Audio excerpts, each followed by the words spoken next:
Are you looking for to find Apple ID password? Then you're on the right video. Today I'll be showing you the step-by-step process on how you can easily find your Apple ID password. So the very first thing you want to do is head over to your application passwords, scan your Face ID and move into it. In the search bar, you need to search for Apple ID. If none of the options are available, then it means that you haven't saved the Apple ID password in this app. But if you have Apple ID, then move into it. In this page, you will be able to see the password. Click on it, and then your password will be available to you. If not, the next thing you can try doing is move into Google Chrome. Make sure you are logged into a specific account. Once logged in, click on this three-dot icon at the bottom right corner of the screen.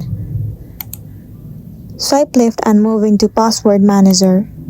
Scan your Face ID. In this page, you will be able to see the section of Saved Passwords and Passkeys. If you have the option of Apple ID as well, click on it, and then you will be able to view the password in this section. So this is simply how you can check your Apple ID password. If this video really helped you, give it a like and check out our next tutorial. Thank you.